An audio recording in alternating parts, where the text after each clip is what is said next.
Welcome, everyone. If you see me looking off to the side, it's because I'm letting people in as they come through. This is Web Series Canada's first virtual Connect event of the year. If you don't know me, my name is Leah. I'm the president of Web Series Canada and the festival director for TO WebFest. I would like to say, before we jump into it, a big thank you to Ontario Creates for sponsoring this Connect event series. There are both in-person and virtual events. This is our first virtual event, and we will have more coming up this year. There'll actually be one next week, another virtual event, which I've put the link in the chat, so if you want to register for that one too. And so a bit of housekeeping before we do start. So I am recording this. So I would just request that anyone who isn't a panelist to mute themselves just until like the Q&A at the end. And once we get there, I'll call your name and we can figure out the unmuting situation for that. And then panelists, feel free to jump in, even if a question is not directed right at you, but feel free to jump in because this is going to be a conversation. So to start, I'm going to introduce our panelists today. So when I introduce you, maybe just say hi so everyone can see. So first we have casting director joining us from Vancouver, BC today, Tina Marie. Hello, I'm Tina Marie. Nice meeting all of you. Thank you for joining. Awesome. And we also have casting director Larissa Mair. I hope I'm pronouncing your last name correctly. That's Mair. Hi, everybody. So good to see everybody on a beautiful, sunny, rainy afternoon. Awesome. We also have two-time Canadian Screen Award nominated actress Connie Wang. Hey, everybody. And excited to have Canadian actor Wesley French also on the panel today. Hey, thanks. Awesome. Well, as I said, our special guest today is Joe Flanagan. I am waiting for him to join the room. So when he does come, I will give an official intro to him, but we'll get the conversation started. So this one is going to go to, did someone say something? No? Well, I think someone's just not muted. Okay. So the first question I'm going to ask to Tina and Larissa, so you can both jump in. When you first get approached by producers to work on a project, what are the key details that you usually like to ask and talk about in those initial meetings? Do you want me to go first, Tina, or do you want to go ahead? No, go ahead. Thank you for the question. Yes, so usually when we get a project, we first of all can tell by the script if it's going to be a movie, feature, or series based on the line count. But when we get a project presented to us, we first of all ask, where is this being filmed? It's a key point because if it's most of our projects, because I live in Ontario, most of the projects that are sent to me are filmed in Ontario. So I ask, where is it being filmed?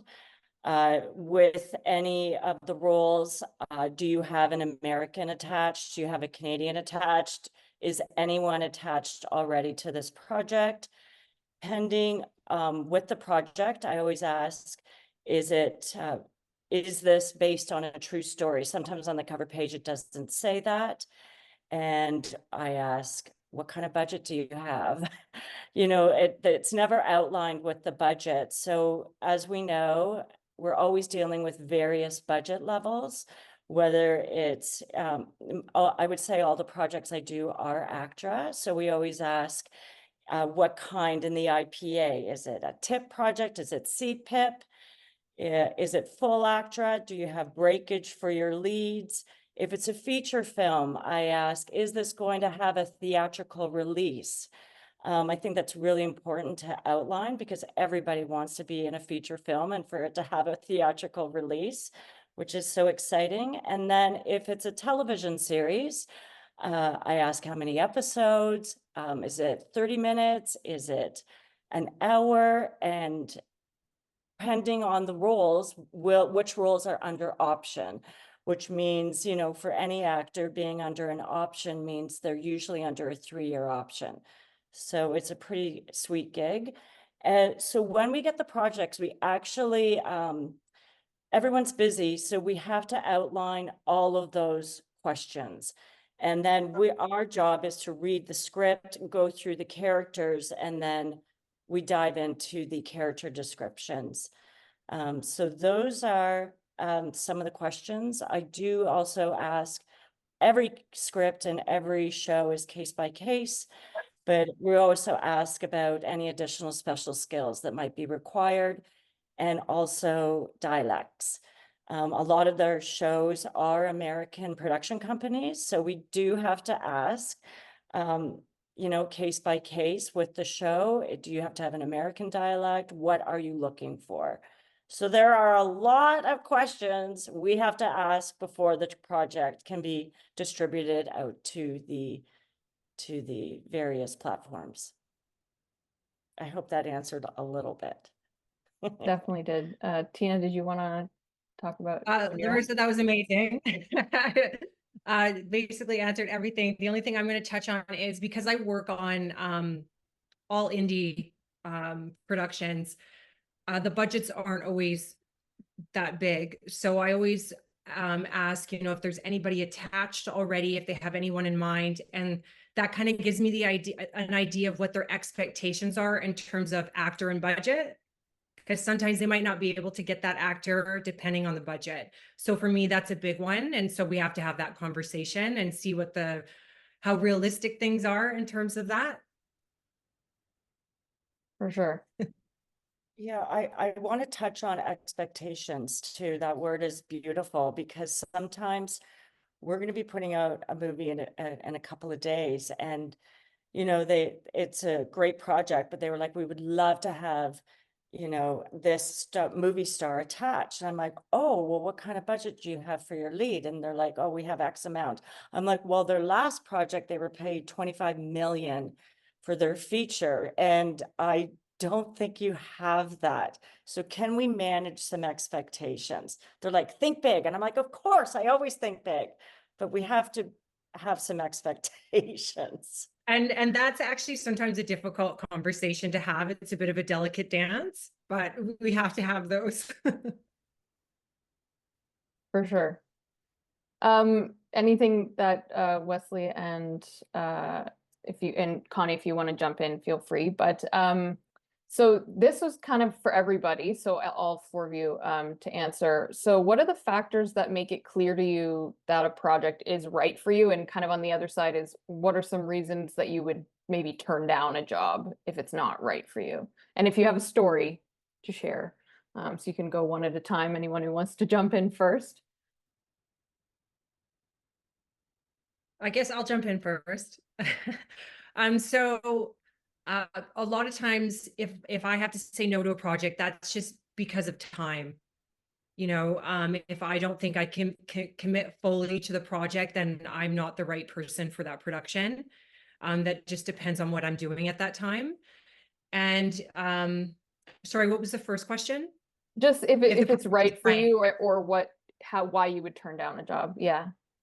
Yeah, the only reason why I turned out a job, again, time. And when I know a project is right for me, I mean, obviously I always read the script first. I always ask for that before I commit. So that's really important for me. And I also have meetings with the directors and producers to see if, you know, creatively that we're in line. So which I think is important. And again, expectations of budget and what that looks like, and just to make sure that we all get along, and because, you know, it's a relationship just like anything else in this business. Thank you. Wesley, Connie, I can Larissa. share. Yeah. Sure. So from an actor's perspective, what makes me take a role, like, well, one is the audition, right? So I'll do the audition. And then I think what's there is like just feeling really excited, just right off the top. It's following my gut because I think that's really what it is, what it comes down to, following my intuition. And and then in terms of like when I've turned things down, it's usually, you get to a certain point in your career when you can start making demands of yourself and like what kind of pay you want and what kind of like roles that you want, how like really pushing yourself. So I started doing that like a few years ago, and it's been really great. So but it all is like following my gut, I'm like, I feel like I'm gonna take it, or it's like, I think I might pass on this one.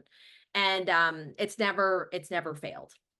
What was the moment can you talk about the moment where you made that switch? Like, I think it was like during the pandemic, yo. It, it was like the wild, wild west, all right? And I think I was getting to a point where there was like free roles or like really low pay roles. And then I was just really taking a look at my life, and I was like, I don't know if I want to be doing this for the rest of my life. And it's just like, okay, let's move, let's do something else, or like just let's say no and then see what opportunities come in. And it happened. Like I was like, okay, I'm gonna say no to those small roles, and the bigger ones come in. Like a supporting one came in, and I booked that. So it does happen, and it came at a great time. And I think yeah, that's it. awesome. Wesley, Can I did you just have? add Oh yeah, go ahead. Connie, thank you so much for sharing that. And I just want to say it also, from a casting director's perspective, there was a time in my career that I had to start saying no as well. So for me, it's also the same. Wesley, did you have anything you wanted to add? Yeah, sure. I was just thinking that recently I was involved in a project that had some pretty had some cultural themes, particularly for me, that were really on the edge of saying no. Um, because in the storytelling that's happening, there's still a lot of stereotypical and kind of um, unkind narratives that are still traveling around in, especially in First Nations circles, of how these stories are being developed. And even amongst ourselves, responsible storytelling is kind of serious, especially now more than ever, as I've got kids and a huge extended family, and you got to really think about what kind of roles you want to embody, because it's forever, right? And once you've committed to that thing, that you can't really take it back. So there's a couple things that are now on my radar of things that I don't feel super comfortable with embodying for the sake of continuing what are negative stereotypes and cultural norms that we want to end. So Yeah. Larissa, do you have anything you want to add here? Wesley, thanks for that. That was, I think for me, it's mainly, I don't say yes to all my projects. And if I usually, because we can't be constantly busy. We need time for our mental health. And so I will pass off a lot of jobs over. It is for me about storytelling, but we're also huge ambassadors, because nowadays projects are so hard to be made and produced and greenlit. And I've never seen the industry actually at such a hard state. And we get different levels of projects. Like right now we are doing a Netflix series. It's wonderful. But then someone has come to us and said, look, I really need help. Can you I can give you an honorarium. I'm like, I don't want an honorarium. I love your script. We are happy to volunteer and help this project get legs. So again, it's case by case. I don't volunteer all the time, but I do often. If the story is powerful and I feel as if it's something, that can, people can resonate with. My mother's also 91, and I will say that if I cast something and I don't think my mom will watch it, I won't, because my mom watches everything. And there was only one show 20 years ago I cast, and my mom like almost had a heart attack. So I was like, okay, I can never do that again. And I also have stepkids, so I have to be careful. The family watches everything. They want, They they're just being do. supportive, you know? Yes. That's funny. So going back to Larissa and Tina, actually, and maybe in Connie and Wesley, if you want to speak to short form specifically, because I asked all of you because you've all in some way, shape, or form been involved in web series and short form content. So based on the past projects in short form and web series that you've worked on, this is more for the casting process, but how long should producers allow for that process and like to do it properly? So this is more for Larissa and Tina. Yeah, Tina, do you want to go ahead? Yeah, sure. You know, I mean, I always hope that the directors and producers approach me sooner than later, because I do like to have time to cast. So for me, ideally, if it's a web series, I would say a month. I think a couple weeks is a little bit too short for me. I do like to have more time, and I like to see a lot of actors. So I would say a month for a web series. I don't know, Larissa, how you feel, but for me, a month would be significant time. I agree. Again, I feel it's important to have more time, because we do like to get, you know, a lot of people to everything's self-tapes. I know it's annoying, but a lot of it is self-tapes. And because it's self-tapes, we like to give people more time so they can really digest the material. So I always ask for at least 2 weeks. Yeah. And Agreed. how does that differ from your television or film projects? So for a television series, we usually get about, I would say about 2 months advance notice of when the show's being greenlit, sometimes 3 months. So when that does happen, because we need to do an extended search across Canada or Canada and the States. So usually we're given about 4 weeks to find our series leads. And then when it becomes episodic, it is a bit of a fast machine. You have to understand that what happens is it's being vetted through the networks and the producers and the writers. And then when we get it, sometimes we only have 72 hours to cast it. I love that ACTRA has implemented the 48-hour rule, because it was insane when people were asking stuff to be turned around in 24 hours. It's completely unfair. No actor can take time to look at that material and make it their own. So we do ask every single time, we need time, because the rushing creates nothing but havoc. I did a feature film for Tubi and right before 2024, like right before the 2023 year was up. And it's a feature film. Usually I have a lot more time, but because Tubi had to go to network and had to be approved and they had specific dates, it took me about, they gave me 2 weeks, I think, and that I felt was not enough time. Yeah, so more time, the better. And I know TV is very fast. I feel for you, Larissa, because the feature films, I usually get more time. But when I worked on the Tubi, I was like 2 weeks. That was like fast for me. And like 24 hours, 72 hours, or like fast turnover. I feel for you, because I love to have more time. Yeah, but again, we do ask for more time. But sometimes projects are just greenlit so late in the game, there's just no choice. Yeah, so each project varies. Yeah, that's right.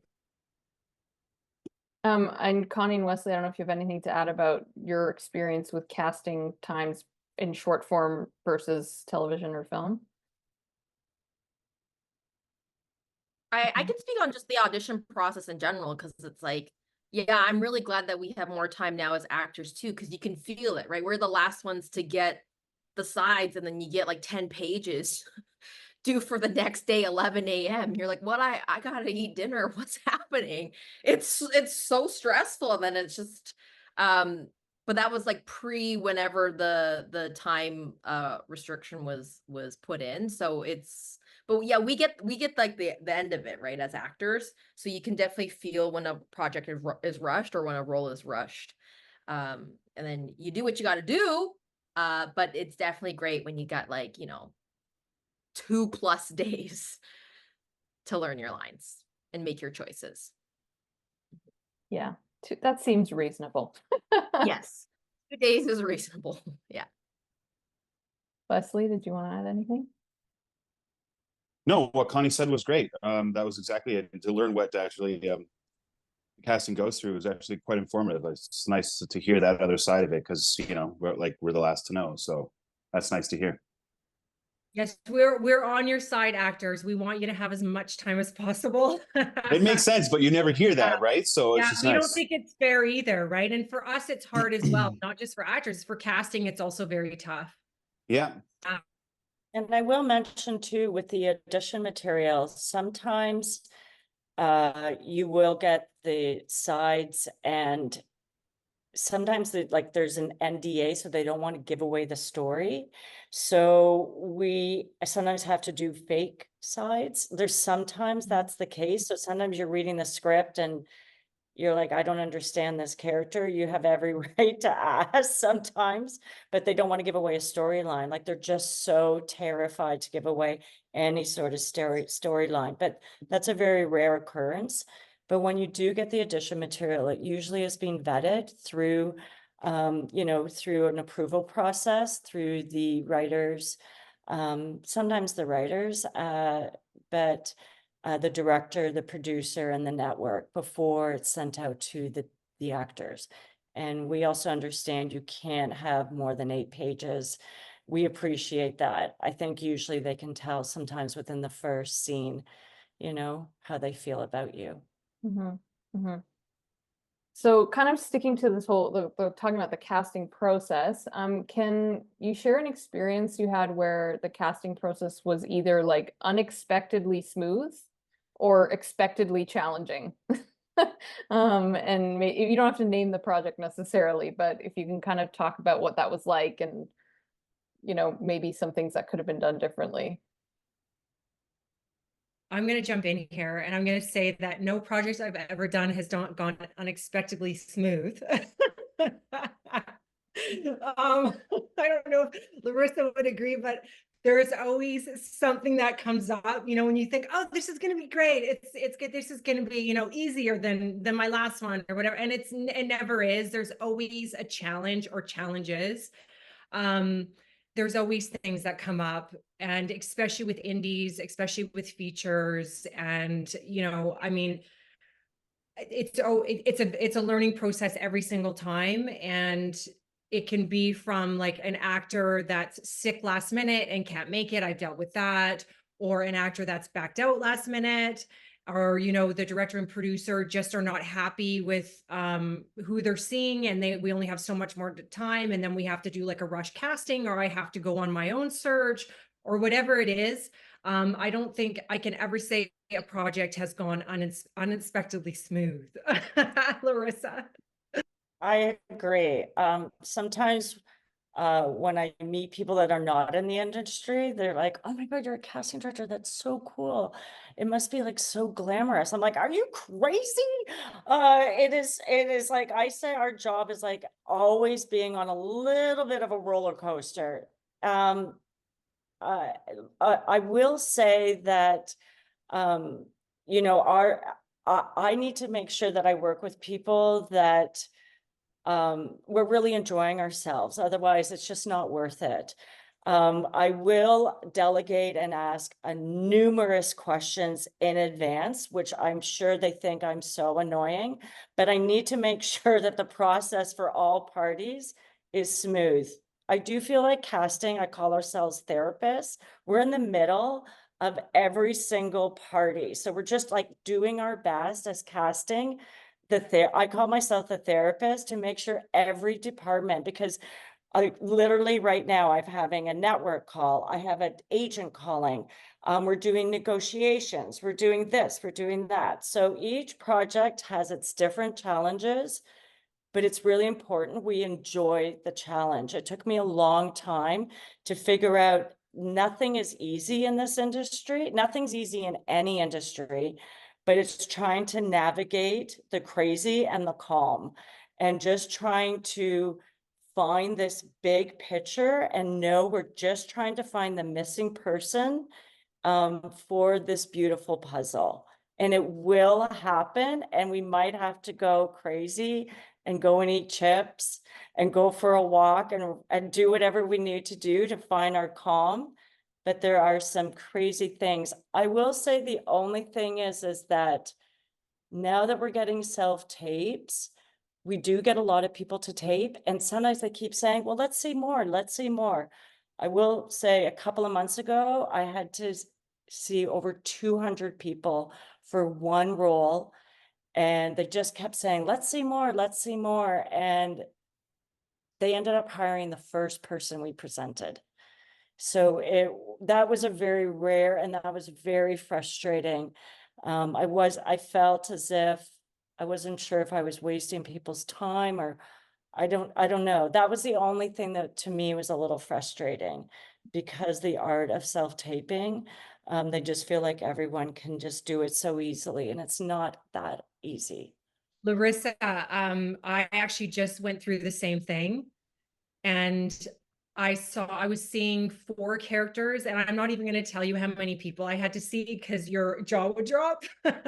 And it was the same thing. I want to see more. I want to see more, and I want to see more. And I think it's this idea that there's just something better. There's something else, because you can just see so much self-tape, and it's really, really tough. It's incredibly frustrating for casting. So again, I can totally relate. And yes, thank you, Larissa, for sharing that. Yeah, no problem. Connie and Wesley, if you have any stories about, like, I don't know if you have any things that were unexpectedly smooth or expectedly challenging, if you have any examples you want to share from the, auditioning side, if you want to jump in, but if not, I can ask the next question. I do want to bring up something about Zoom. I will say a challenge for casting is callbacks over Zoom. We always in advance for our callbacks will meet with the person before we meet with the producer and director. Can I just ask if there's a lot of actors on here, please practice in advance with somebody over Zoom. Just practice with your sound, your lighting, everything, because sometimes we don't have the luxury of rehearsing with you in advance. And I have just seen someone that it's everybody's first choice. And then we do the Zoom callback, and your lighting and your sound, and there's just so many distractions, and they don't have time for it. So I would just ask in advance, just take that 15 minutes and practice ahead of time with somebody. So it just feels, because I hate to say it, everyone's like, when are you going to be coming back in the room? Very far and few between. We have callbacks in the room, mainly for chemistry reads, for a series or a feature. So I will say that there have been some sad disasters over Zoom callbacks for a chemistry read. So begging you and nowadays they feel as if this has been going on for years. So as a business, as an art form, you should have finessed it. I'm going to 100% agree with Larissa here. You should have 100%. You should have it down. There's no excuses. For sure. For sure. So this is a question more for Connie and Wesley. In terms of skills you've had to learn or training you've had to get for a role, and did you say in the audition that you already knew how to do something, but maybe didn't know exactly fully how to do it? That's kind of partially a joke question, but just talk about like a unique skill or some training that you've had to get for any roles that you've had. either one of you can jump in. I can go. So short form, there was a short film that I did called Mayflowers, and I was producing it. And this was back in like 2017 or 2018. It's one of my first projects that I produced. And then I didn't realize that I was up for being the lead. So then they had me fight. And then I was so excited to be the lead, right? And then they had me fight, and then they were like, "Nah, no, you're fired," because it was so bad. And I was like, "Okay, I'll still stay on and produce this thing." And then they went through some other girls, and they're like, "Just kidding, you're rehired. Uh, and now you're gonna train like, all night and into the morning, and we're gonna shoot it the next day." So that was like one of the craziest things that I've done in terms of skills, because I did not have the skill. I did like a year of Brazilian jiu-jitsu, but I couldn't throw a punch. So what the director did was like she had the choreographer just choreograph me something where I don't throw a single punch. So when the short film's coming out, the short film's coming out this year. So if you take a look at it, you'll see that I don't throw a single punch at all. And it looks great. Like, it looks really great. But in terms of skills, that was like a unique story because I was also producing it. But I did not have a say in if I was going to be leading it or not, but I got rehired, which is great. Yeah, that's just what I have to say around like a specific skill in a project. Wesley? Yeah, I had to do this movie in South Africa where they wanted me to, ride horse bareback pretty much all the way through shooting. And even though I had some training, I was like, I don't know how to do that. It's not something you want to lie about, like, I'm really good on a horse and then get there and then, it's over. So I had a lot of training for that, and that was fantastic. But in the end, it was too much of a safety issue, so I ended up didn't having to do any of that bareback training that I had learned, and just faked it. And they didn't have a stunt double. No, they didn't. No, not enough to double.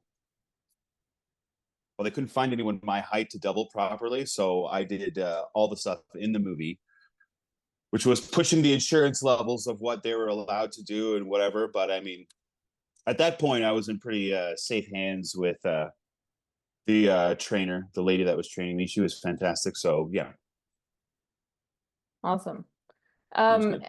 And sort of a similar question is like, if you've had do you find any of your non-acting related skills have come in handy in an acting context? So it could be something like if you feel like you have good communication skills or interpersonal skills or other kinds of skills that have like saved you in a situation or really helped you in an acting context. Do you have any examples of that? So I feel like Not really. No?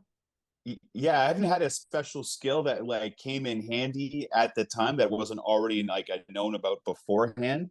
Like nothing that I'd previously trained in my other life, like playing sports or anything like that. But the only thing that really comes in handy is when you have enough experience to know where the boundaries are of safety and what's expected of you and what you think you can realistically pay off. Connie, Yeah. I think in general, as an actor, I think who I am, just like in life, that's 100% transferable skills. That's just, who just apply yourself fully into being an actor, business wise, acting wise, relationship wise. It's all 110% applicable. And that I think that's why it's like it's like it's such a craft, because it's life imitates art imitates life, and really using that to your advantage. It's been very powerful to have just transferable skills. Everything does matter. Everything that you have, who you are, it really does matter. So don't be afraid to get in the room and shine. Shine in the audition room, shine in life. just shine, you know? Mhm. Yeah. Mhm. Larissa and Tina, I don't know if you have anything you want to add on this topic in particular, but things you've seen with actors, I don't know. I'm just gonna say, Connie, I agree. Um, just shine. You know, just you know, you are, you know, if you're so energetic, Connie, you have great energy. All the actors just bring who you are to your auditions, and when the directors and producers talk to you, just bring yourself, and that's who we want to see, right? And that's the same thing with me as a casting director when I have meetings with directors and producers. You know, just bring good energy and be yourself. Yeah, and I also say, don't be afraid to ask questions. Where there's always this need to feeling like you don't want to ask questions and this need to be perfect, and it's exhausting. Nothing's perfect. And just, if you know, make a mistake, just go back and fix it. But, one thing I will say I love about Connie is Connie actually used to read for me for years in the room. What is that? Like, what was that? That was so much fun. I feel like there's But stories you can tell. there's a lot of stories. Oh my God, the crazy stories. But what I appreciate in this industry, and I'm going off topic a little bit, but what I appreciate is that Connie is like, I have a voice and I'm not going to wait for the phone to ring. So I am my own destiny. I'm my own business, and I'm going to create my own outlet and my own forum. And, you know, nowadays, you know, people were just saying, oh, you only can do a dramatic piece or a comedic piece. And she was like, I can do everything. So here's my showcase, here's my website, and here's my story, and here's what I'm going to do. And I'm going to create my own audience, because sometimes the phone doesn't ring all the time. So you really went for it. And I think that in this industry, and especially nowadays, being that voice is an inspiration to a lot of people. Yeah. And we are seeing, oh, go ahead, Connie. Thanks, Larissa. Problem, that'll be $100. $100. I take gift cards. Okay. I will say on that topic, we do see a lot of, even through Web Series Canada, a lot of actors starting to write their own pieces. And specifically in the short form space, it seems to be a popular destination, because, you know, actors can write roles that they want to play. And, you know, if they're interested in writing or directing, they can also kind of start doing that for themselves. So we definitely do see that, people kind of taking charge of their own career in that way, for sure. And I think I love it. I'm such an ambassador when people say that they do this. I think everybody should. There's Mhm. this fear factor, and my favorite word is be fearless and just go for it. I think every actor should have their own show, their own series, their own web series, their own voice. I just think it's so important because every person is so unique and has an incredible story that someone or many people can really listen to or relate to. I think each person has kind of their own TED Talks. That's just me, how I feel. For For sure. sure. Yeah, we're all unique. We're unique beings, with individual qualities. So 100%. Connie, go ahead. Yeah, I just wanted to add, like the strikes, you know, were just really hard on everybody, right? And so last year, you know, it started with, you know, well, Canada's been in strike for forever with the commercial and voice stuff, but when SAG started going down, like I was like, okay, I got to pivot. You know, like I've been doing well, but I got to pivot. What am I going to do now? And so I started writing. Like I started writing because there was nothing else going on. And I started writing like my mom's story, my parents' story. And I would take it out every night and do stand up. And then I decided last year in like March that I was gonna have my own Netflix special. And because I'd watch it and I was like, I could totally do that. Like I'm an actress. I could totally do that. Right. Everyone here, I'm like, you're an actor. You act like a comedian. You know, you can do it. So I was like, okay, I'm gonna do it. And then, you know, you get like addicted to like a new, just like a new art form. So I started going out to open mics like every day. And then I created a 1 hour special in less than 6 weeks by the end of last year. And now it's like, it's taking me to LA in 2 weeks from now. Like it's blown open so many doors that I just never expected. But just to go off of like everyone here being your own creator and like really generating your own story, like you can do it. You can do it. And it was like the scariest thing I'd ever done. After I got off stage, I was like, I could die now because that was the freakiest thing to go up and you know perform for a whole hour. It was really like a one-woman show and it was my story, like my parents' story. But I just wanted to share that as a source of like inspiration because it's like you can do it. You know, you can do it. Now I'm working on my second special because like now I'm a professional comedian. You know why? Because I said so. Like I was just like, okay, doing it. So yeah. That's awesome. That's great. Congrats that it's going to LA. That's great. Like I think that's really cool. So I guess this is kind of a more of an open question, but maybe more for Connie and Wesley.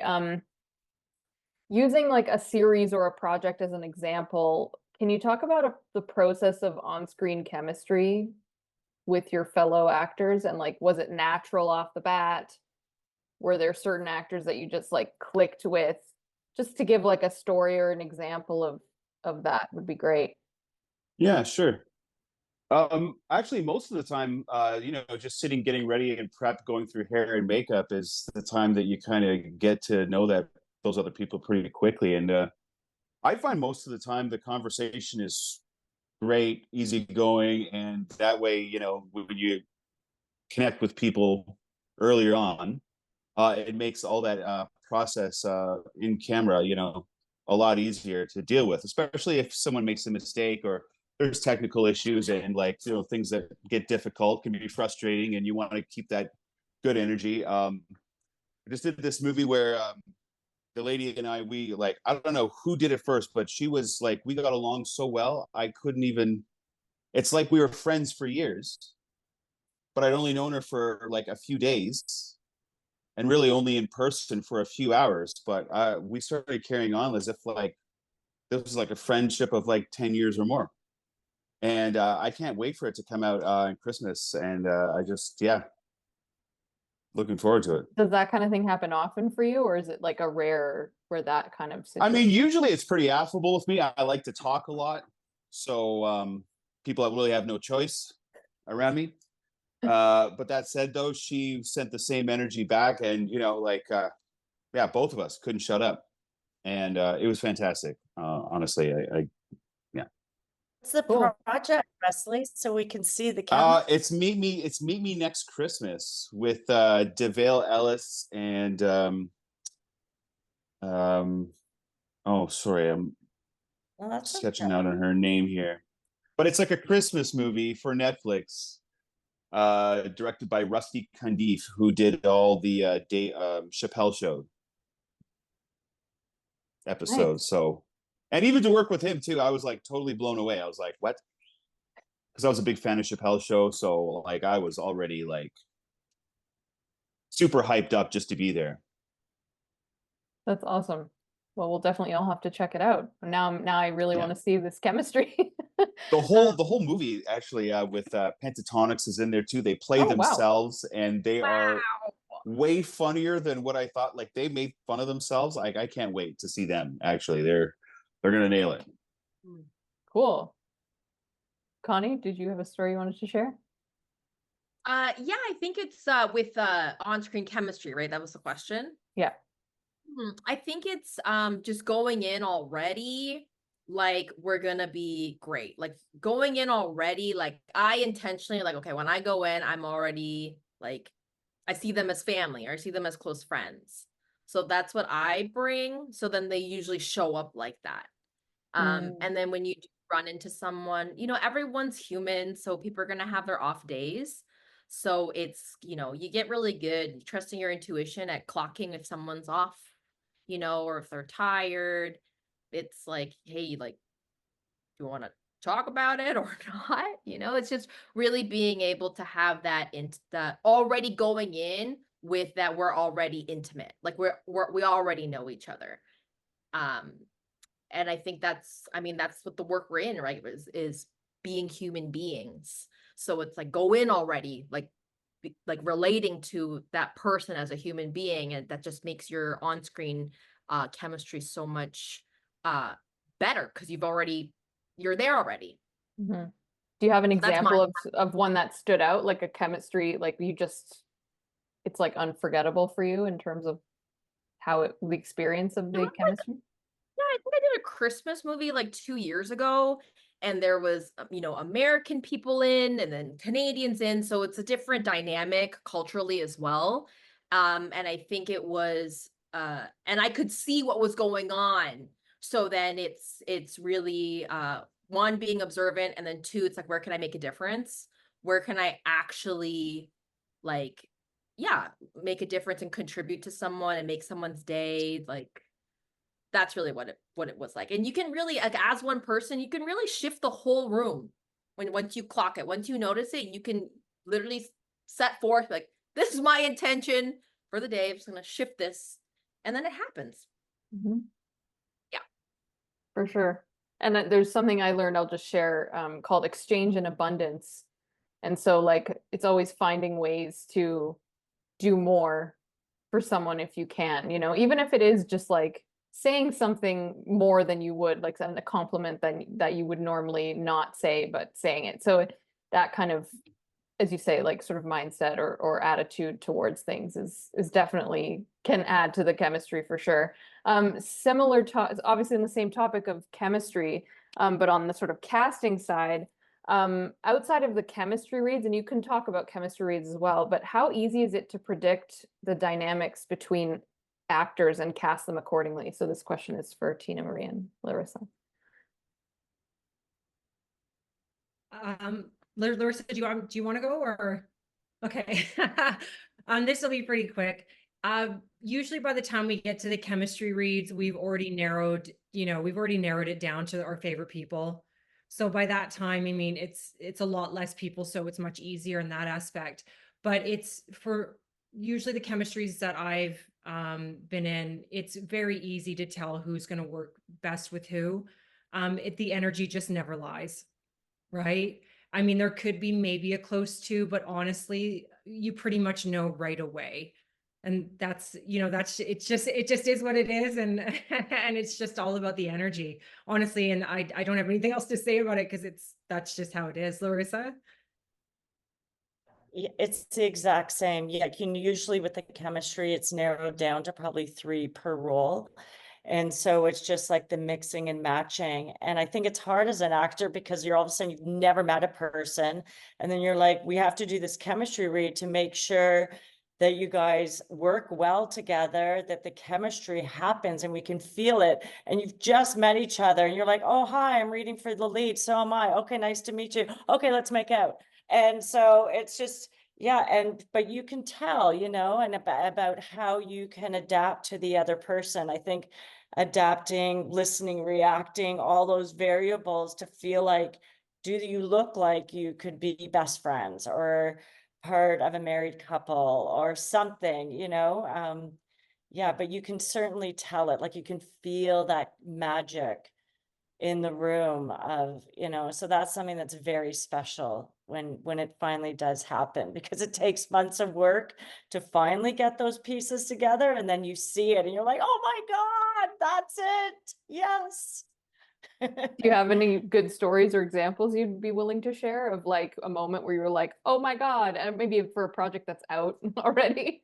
I don't think I have a specific story. It happened. We do chemistry reads often, so have a specific story, but I think we do a lot of chemistry reads also over Zoom, which is so weird. Like you're looking at each other on a screen and sometimes you're like, the person's looking at the floor, but the other person's looking up and you're like, no, no, no. So that's a bit bizarre, but a lot of chemistry reads happen over Zoom now, Has there which been is a, bizarre.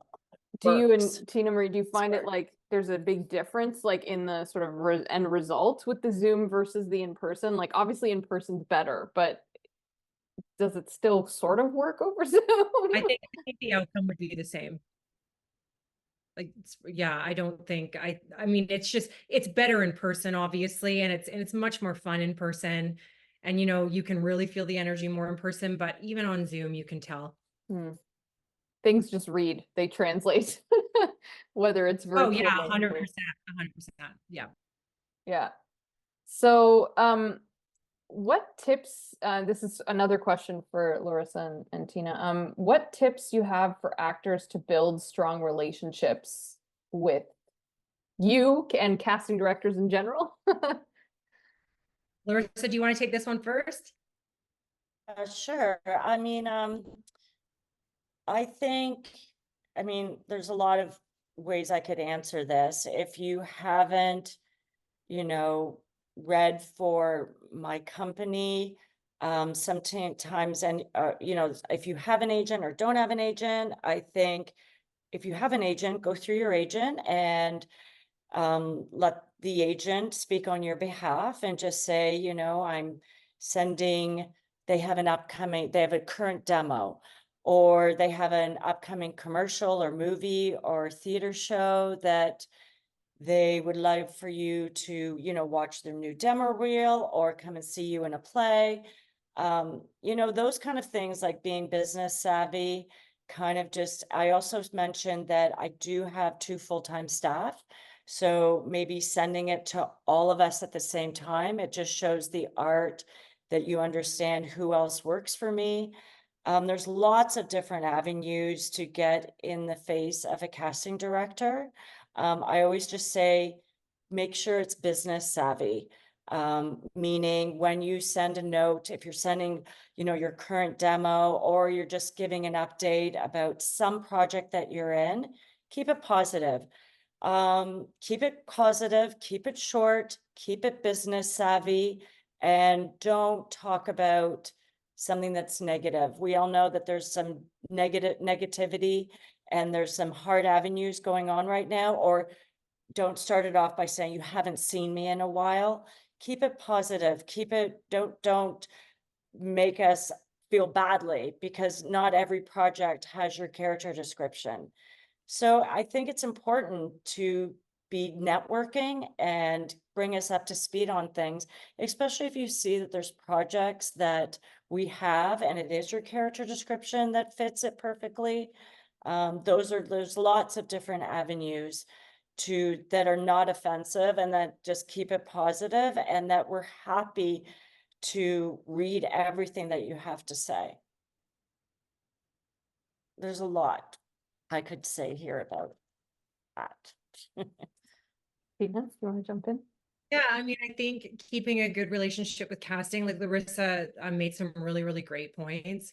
And I think also when you're auditioning for casting, to make sure it's always professional, right? We can see you, we can hear you, you know your lines, you did your character development. You don't, you're not lazy about your audition, because you can tell when someone doesn't care, right? So please care when you send in your tapes. Casting directors are very busy and, we're asking you to audition. So we would like it if you did a good job and you actually cared about what you were doing. So I think always sending really good auditions, really good tapes, being professional.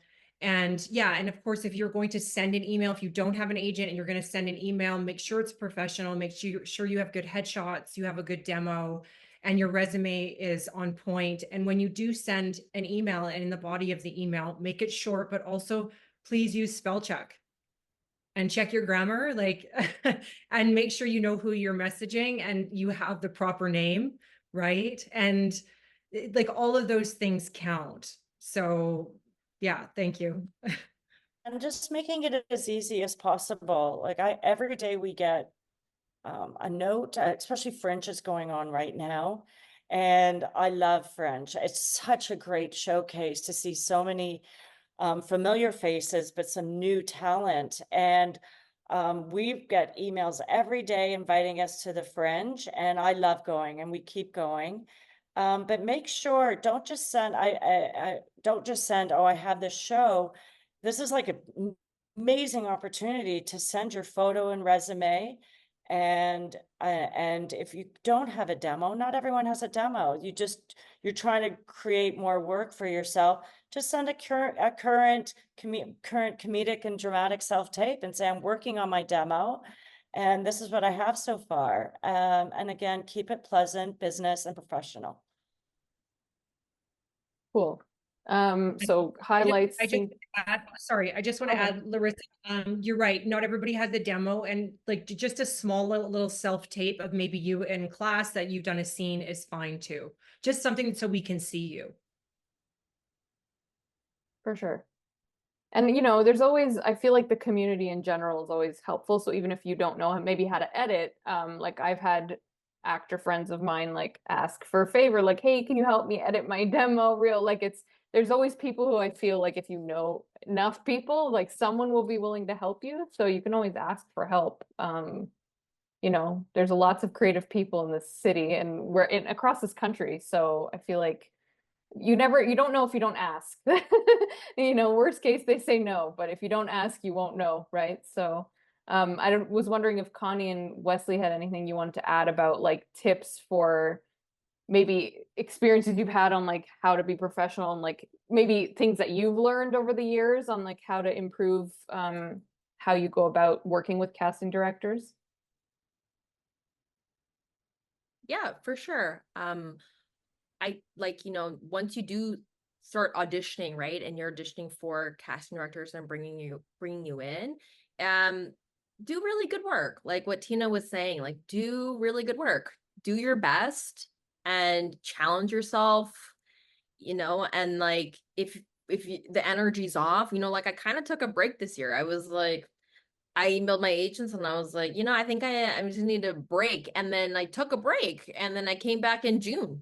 Like, because it's that energy that everyone's talking about here. It's like, okay, if I'm not really aligned right now, I'm just gonna kind of like take some time off. It's okay because then I'm not resenting myself and then putting out, weird energy. Because now I'm back and I'm really excited and I'm hungry and I'm creating and I'm showing up really powerfully and positively and, really bright. So, when you've been doing it for a while, you can take time to just rest and then just always, again, it's like, that's my thing, is like putting my best energy forward. So I'll do whatever it takes to do that.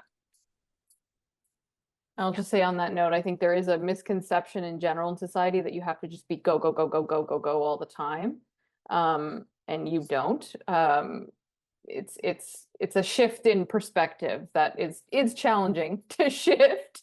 But when you do, I think it does affect how you put things forward, as you said. Wesley, did you have anything you wanted to add on that? Any tips to share or experiences?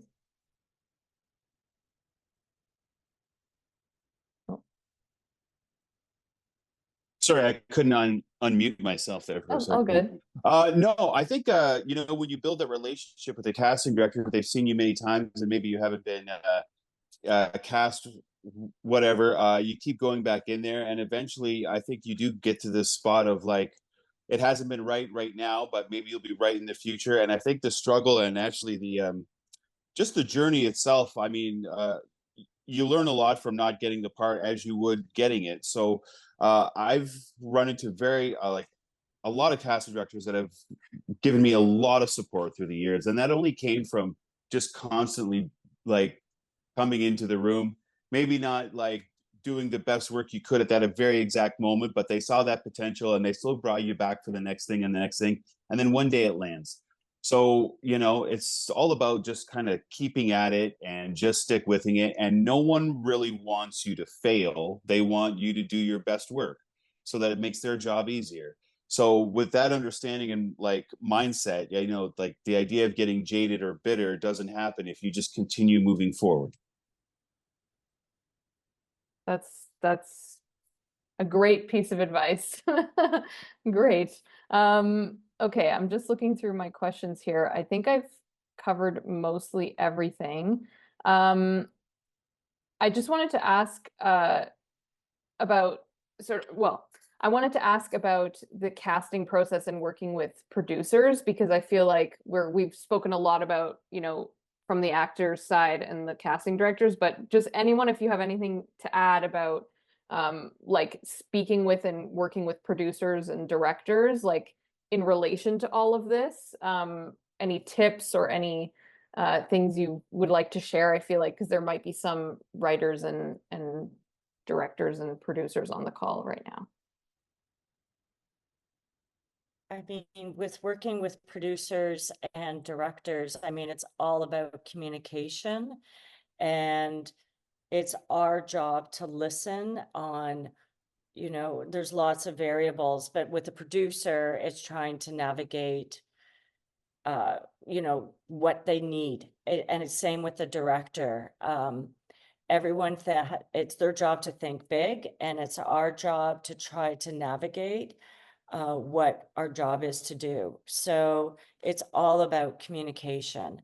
And again, we've touched earlier at the beginning of this, you know, when we started, is that every project's different, every budget's different. And so it's our job to navigate with each project and each role what they require, and just doing our best to find that.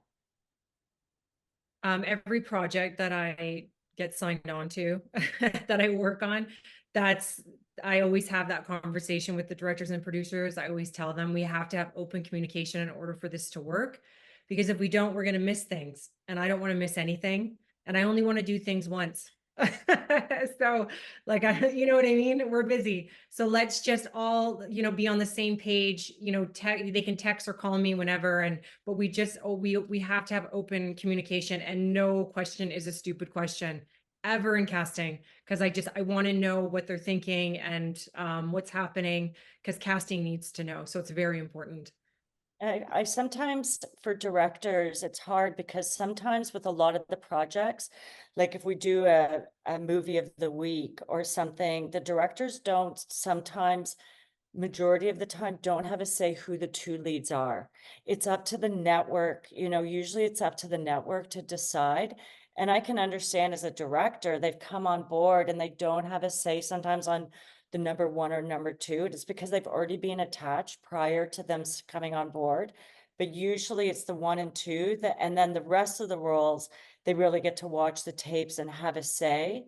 And, you know, and I know also I have a lot of actors always saying, can you give me some feedback? Can you tell me why I didn't get the part? And I have to be honest, I can't answer it half the time, because there's more people weighing in on an executive decision on the role.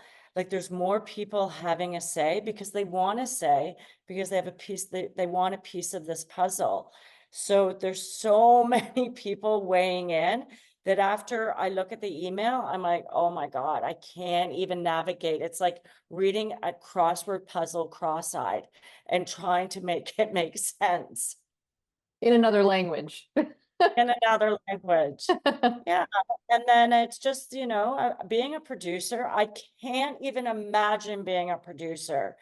The workload, you know, finding the funds for this. I mean, it's just kudos to them bringing projects to light in such a crazy industry. So they must superbly love what they do.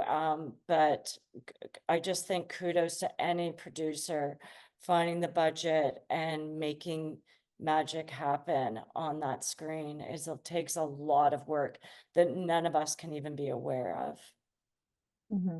And I will say, just on the communication point, being a producer director as well myself, like communication, I find, is the point where things go downhill or things go really, really well. It's like the determining factor that shifts the whole thing. So I find on projects where it's like really bad communication and people aren't responding, or it's delayed, or it's unclear, like everything could go wrong. But when it's like, at least there's like a huge effort to be extremely concise and precise and clear, it just makes everything easier. And I'm guessing across the board, both for actors, like, you know, casting directors, like it's just communication is key. And that's, I'm like hardcore on the communication piece. So that's for me personally, but I don't know if Connie and Wesley, if you had anything you wanted to add before we open it up to questions. I just want to add one other thing. I think communication is key. I also think nowadays we need to be clear with our boundaries. People just think because we know people's boundaries and expectations, I think it should start off the top. You know, people thinking you can be accessible at midnight because you are producing and you're working for them. I mean, it's just boundaries. So I think off the top, if you are a producer and or no matter what department you are, there's got to be some sort of boundaries with regards to timelines and scheduling for our mental health. And I'm gonna actually chime in here, Larissa. I'm gonna agree. And I was just working on a project where I had to establish more boundaries because of certain reasons I'm not going to get into. But yes, boundaries are very important. Thanks, Larissa. And just to kind of dive a little bit, just to clarify that a little bit, is it boundaries in terms of like mainly communication and when you can be reached, or is it other kinds of boundaries? No, just regards to communication. Okay. That just because you're being hired, no matter what department you're in, we also have, people have lives, and people also need to, you know, disengage and do other things and not always be staring at a screen, which is sometimes, you know, that's what we're doing most of the time, is looking at a screen. So we have to be able to figure out a way to detach. Mm-hmm. Mm-hmm. All right. Well, unless Connie and Wesley had anything you wanted to add, we can open it up to questions. Okay. So there's a question in the chat. What are your thoughts around authenticity for casting non-binary or transgender roles? In addition, what if the above role asks for BIPOC actors as well? Is this harder to cast than the usual white hetero roles? I'm guessing that's a question for more for Larissa and Tina Marie. If you're able to. That's like 10 questions in one. Yeah, so It's what are the thoughts, what are your thoughts on casting authentically for non-binary and transgender? I'm not gonna specify. I'm just gonna say it's just very important to cast be authentic. I'm not gonna, it is so important with the evolving, what's going, you have to be authentic with everything. That's just my personal opinion. It has to be. Otherwise, a show will never, I don't think it will be made properly. I agree too. And it says here, is this harder to cast than the usual white? Well, there's a lot of white actors. So, you know, I mean, there's more volume, like there's just more, right? So that's it. But I do agree with Larissa. And also, I need people to also understand that our job as casting is that we are given a script, and sometimes with regards to the heritage, each story is different. So sometimes if it is based on a true story, we have to keep it authentic. So sometimes people are like, well, why are you looking for BIPOC? And I'm like, well, it's based on a true story. It's their story, and they are a Black performer. So, you know, when we do post a notice, it has been vetted, and it has been vetted to be specific to the story. So, you know, we as casting don't write that. That comes from the power of the writers and also based on the story. So each one is different. But I love that word. The word authentic is so important. I don't know So- if Connie or Wesley had anything you wanted to add on this topic before I go to the next one. I'd say just going off of the word authenticity, it's almost like a feeling, right? Because now when I read a breakdown or anything, I'm like, oh yeah, or like I could like it's like I just know right away if it's authentic or not, right? So it's very interesting right now. It's a very but yeah, absolutely. That's all I wanted to say was that word was that's what we're really casting for, I think, is authenticity. Yeah. Wesley? No, yeah. I was just going to add, especially casting First Nations projects, it's super difficult to get this authenticity happen across the board because there's not a lot of actors, but a lot of, there's so many different native cultures across North America. Like there's a huge difference between Mohawks and Blackfoot and Cree and Cherokee. And when we're doing Outlander, it's supposed to be all Cherokee, but they were all like Blackfoot, Ojibwe, Mohawks playing Cherokee, right? And I'm sure the boys down in Cherokee Nation, Oklahoma, are going like, no, what's happening here? Like we'd never act like that. But that's just, a difficulty among certainly casting some of these other projects where like there's a lot of, cultural differences between people of North America. And it's hard to fully understand that the languages don't even line up at all. So this is still like a big challenge, and I don't think could ever really be solved because there just needs to be that many more people. I was gonna say it might be an issue of volume of like. Yeah, it's a volume. Yeah, totally it is. Yeah. Because then you get always people like from other cultures saying, "Hey, you did this and that like that." We don't do that. Do you know what I mean? Yeah. A lot of times in my auditions now, when you're reading for me, I will put on the cover page, please, if you want, let us know how you relate to the role. Instead of just saying your name, my name is Larissa Mair. I'm, 6 feet, I wish. But I ask you not just to slate, but if you want, please tell us how you can relate to the role, because I think that's kind of special. And then we're hearing it from your own voice. That's really nice that you give the actor the sort of the space to say that. That's really good. Tina and Marie, do you have anything you want to add, or can I move to the next question? Next question is, Okay, so the next one is any tips on navigating a chemistry read on Zoom? So we touched on it, but maybe more specific tips, I guess is the question. Like where to look, maybe, or something specifics like that.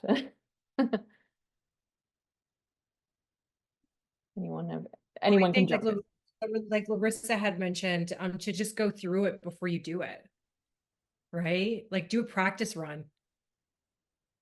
I mean, right? I mean, that's going to be golden because then you're going to know what you're doing, right? Just practice before you go on a Zoom with the team, with the director and the producer and the casting director. Have you ever had actors ask to meet with you before a chemistry read and like ask for advice or? No, that's not our job. Your job is to come prepared, right? Mm-hmm. So you're the actors, you're the ones who have to come prepared. That's what we expect.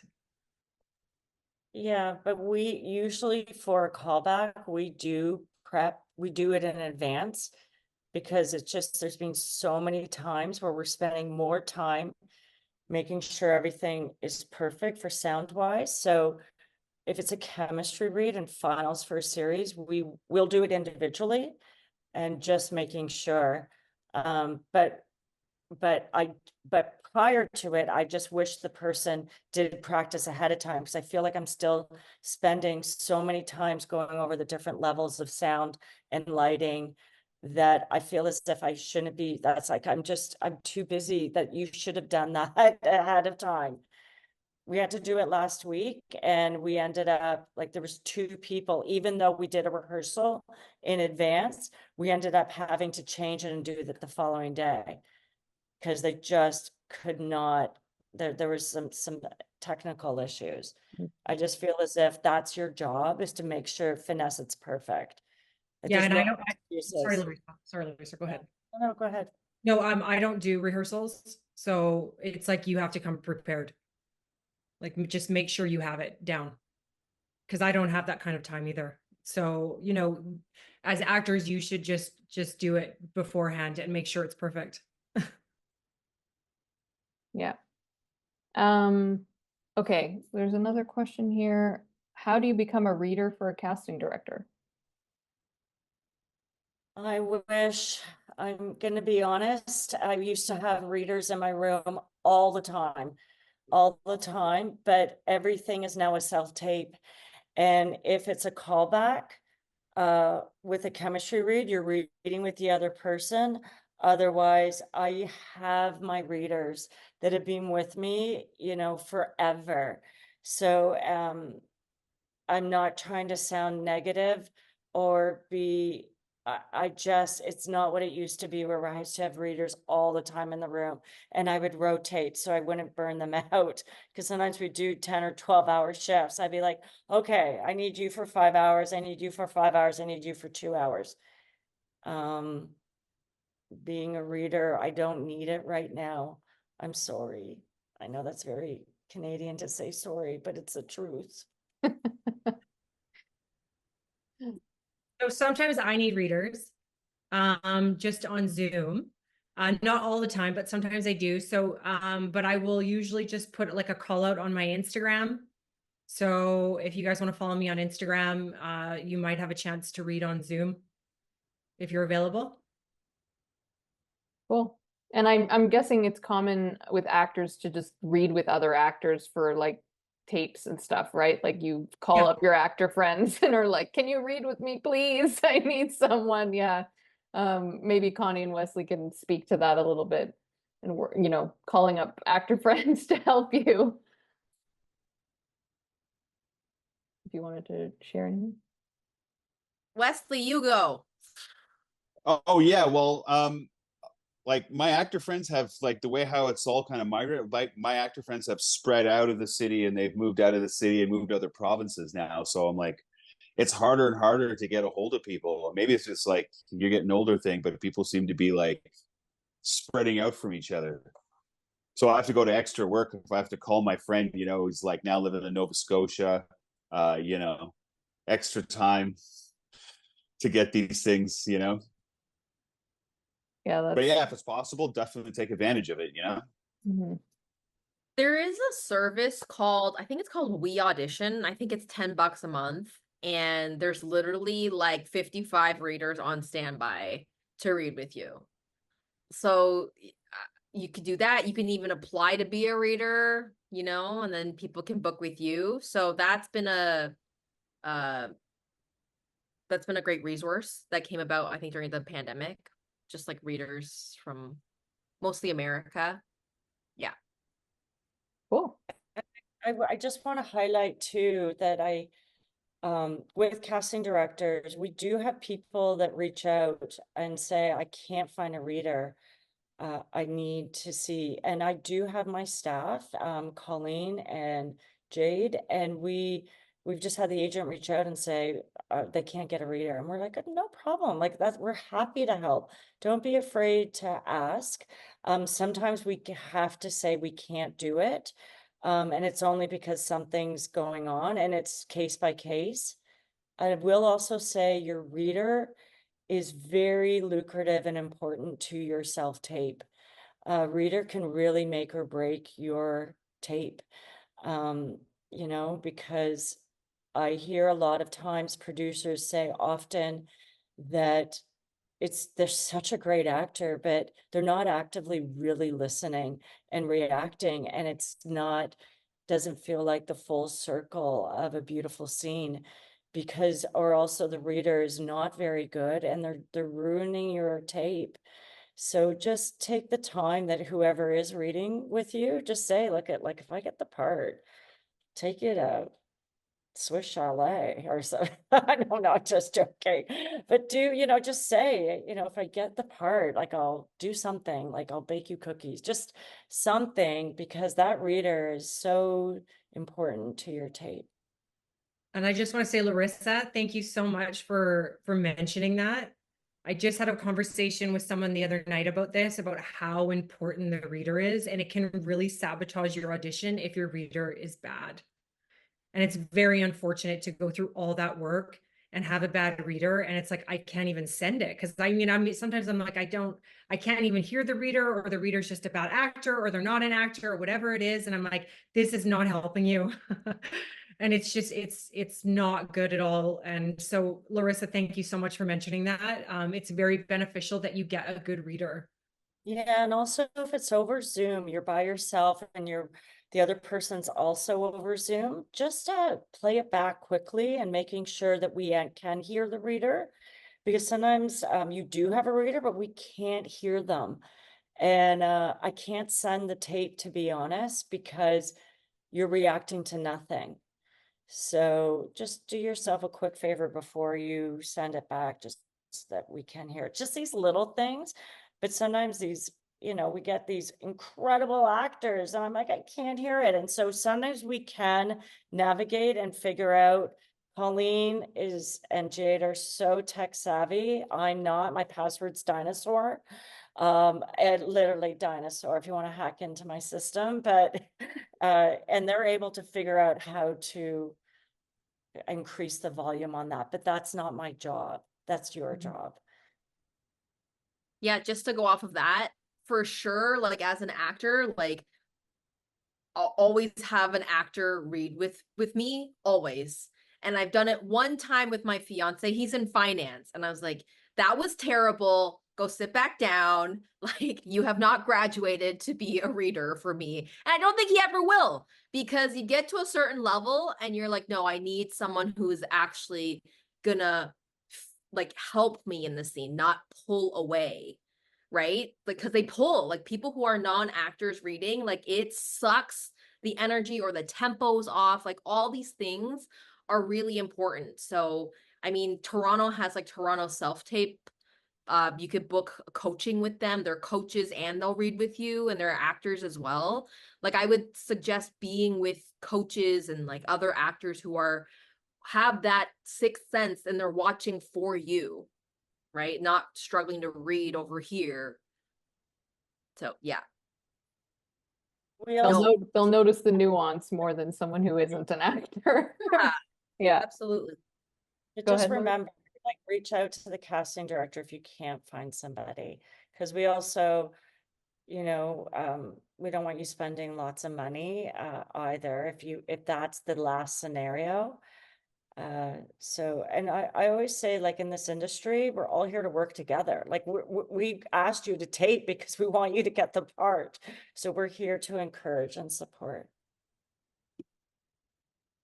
Awesome. And then the last question, if I'm reading correctly, is how does one become a casting director? Would love to hear your stories on how you became one. I guess I'll start this one. I became a casting director. I was an actor first. And then I just had a feeling that isn't where I was supposed to be. And I was wondering where in the industry I could land, because I still wanted to be in the industry and I loved actors.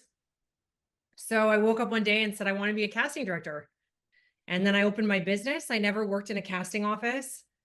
I built my business from the ground up, and that's how I started. So it's not the usual, but a lot of blood, sweat, and tears, a lot of hard work. So I just So that's how I started to become a casting director. You can do that, although I wouldn't recommend it. Now looking back, I probably, it would have been beneficial to me to have worked in a casting office, but obviously that ship has sailed, and now I'm doing well, so it's fine. But anybody who wants to become a casting director, I would really suggest working with another casting director and being an assistant, and then becoming an associate, and then maybe opening up your own business. But there's so much to learn as a casting director. I mean, and I'm still learning, and I opened my business in 2016. There's just so much to learn, and you would gain so much to having that mentorship, because I missed that, right? And it was very hard for me, and it's still hard for me because I didn't have that mentorship. I just recently gained a mentor that's been, you know, and it took me years and years and years to even have that relationship. And even then, sometimes I'm like, you know, I still wish I would have, you know, been in an office, because some nights and some days I've gone for long walks, Larissa. And you know, it's sometimes it can be it's very lonely. It can be very lonely on your own. So I would suggest starting in an office. But again, you don't have to. You could do what I did, but it's a very hard way to do it. So it's a long road. That's all. But thank you for asking. I'll make mine short, but I just want to mention Kate Trotter is part of here. Hi, Kate. I want to let you know that so I was an actor at my first, I graduated from Ryerson Theater School 100 years ago. No. And my first year when I graduated, I got into the Stratford Festival, and Kate Trotter I saw Kate, I won't mention the year, but it was, I can't believe Kate's on here. She inspired me to be an actor. And when I was in high school, and then I got into the Stratford Festival, I was so terrible. I was the worst actor I think the festival's ever seen. And the artistic director at that time, his name was Richard Manette. And I got into the festival and I was horrific. And I met with Richard Manette, bless him, he's no longer around. And I met with him, and he said, well, what do you like to do? And I said, well, I'm encyclopedic with almost every Canadian play, and I'm obsessed with Shakespeare. And from that, I actually started a Shakespeare festival in my hometown, Barrie, Ontario, 21 years ago, which is still in existence. And Richard then said, you should maybe look into casting.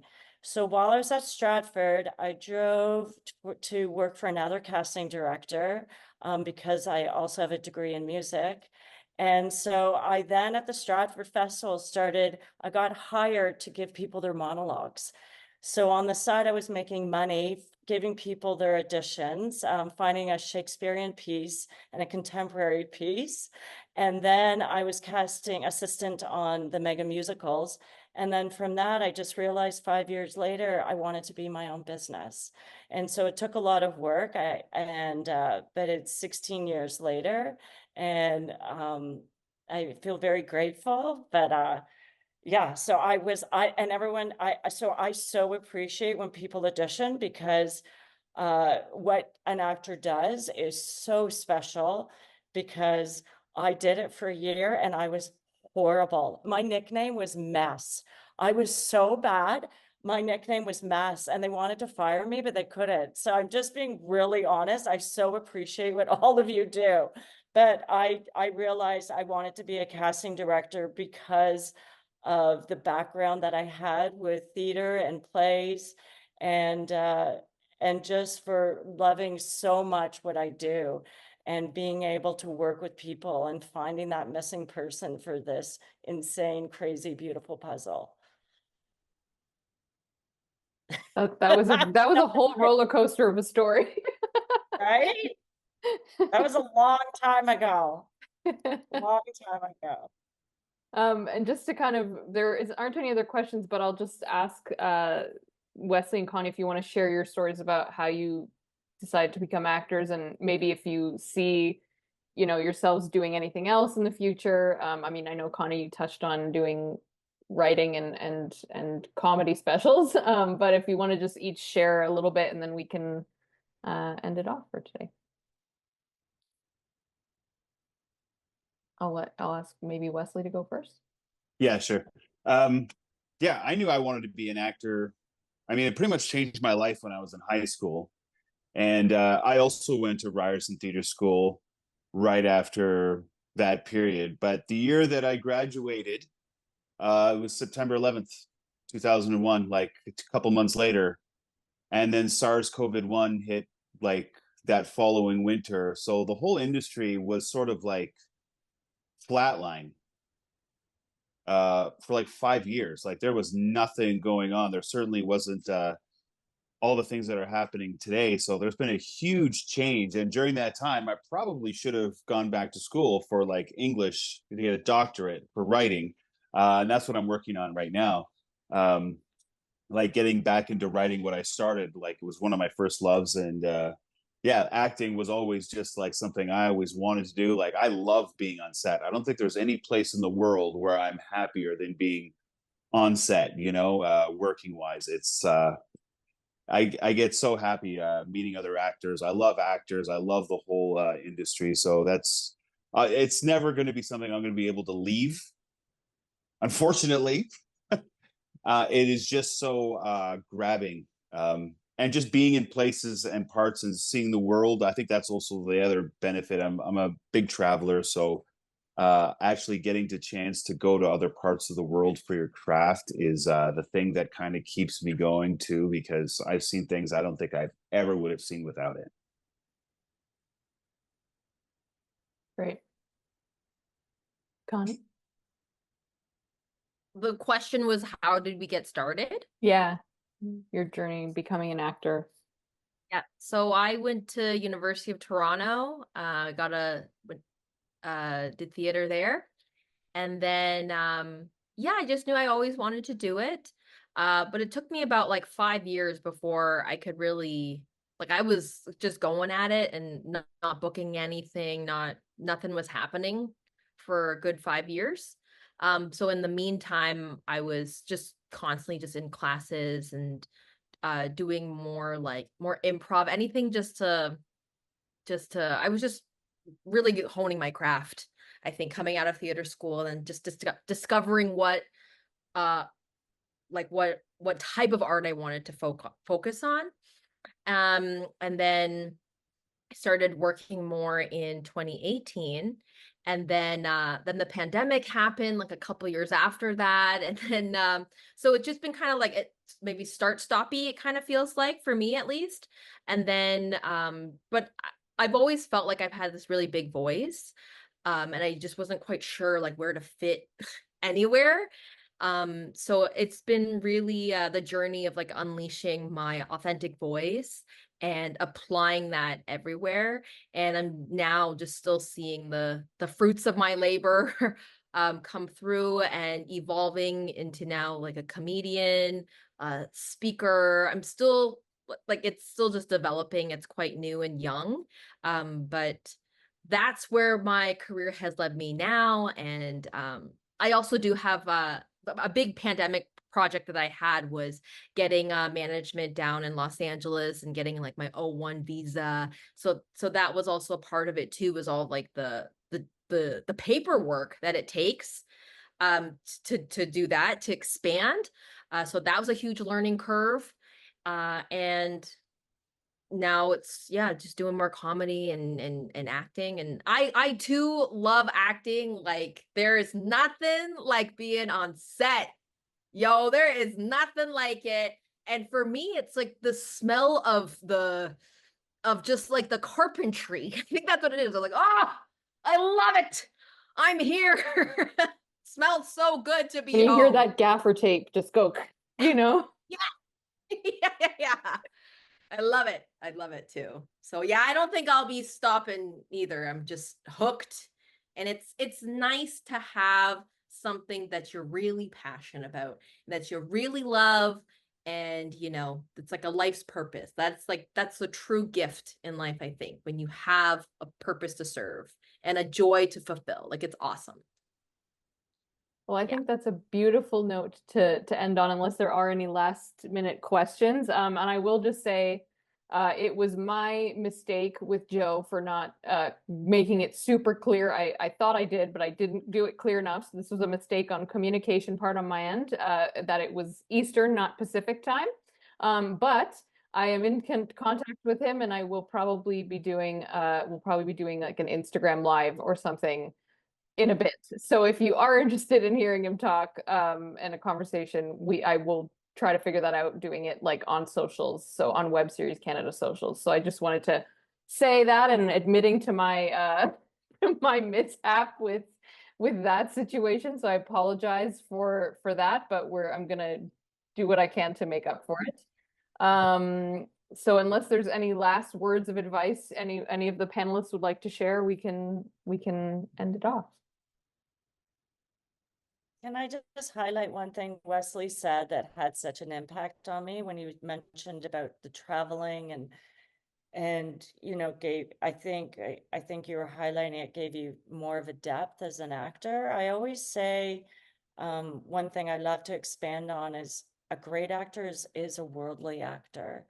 And it's not, sometimes when we're looking for a series lead, sometimes the director, producer, the showrunner, they'll ask you, like, why do you want to be an actor? And that question is so important to be able to answer. And, one thing I find is when people are quite worldly with not just about acting, but with other layers about the world, it just gives you more of a depth, more of an impact of the depth of your knowledge, but just making you better at communicating and just makes you more of an interesting person. So Wesley, I love that you said that. Oh, I thanks. just want to say that.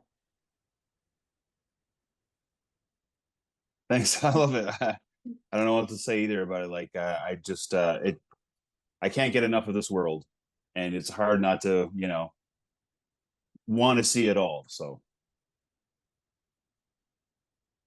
That's beautiful. Well, I think that is a lovely way to close it off. Thank you so much to Larissa, Tina Marie, Wesley, and Connie for joining and sharing your insights and tidbits for those interested in learning more about the world of casting and acting. Like I said before, this is just this is our first virtual event, Connect series. So if anyone is interested in joining others, there are more coming up. And if just to close off quickly, if anyone wants to get in touch with any of you, is the best place like your websites, social media? Is that the best place to get in touch if they're interested? For me, just by email. I am horrific at checking my Instagram and Facebook. I don't have it on my phone because I need to learn to detach. Just send me an email. Again, but when you send it, please send me your photo and resume, and just, even if I know you just a little bit more, just an update on what's been going on. I love that. And if I don't respond right away, don't take it personally. I will get back to you. Great. I'm always on Instagram, so you can Instagram me or email is fine. Wesley and Connie, what's the best way for people to? Yeah, Instagram's fine. Awesome. And Connie as well, Instagram's best? Yeah, I can put it in the chat here. There you go. Awesome. Yes, and you can always check the Web Series Canada. I think, tagged all of you in the post. So if you need help, go to our Web Series Canada page and it'll be there. All right, well, thank you so much. We ending off a little bit earlier than we expected, but that's okay. So have a great afternoon, everyone. Thank you so much again for joining today and for our panelists and sharing all that. It was lovely, and talk to you soon, hopefully.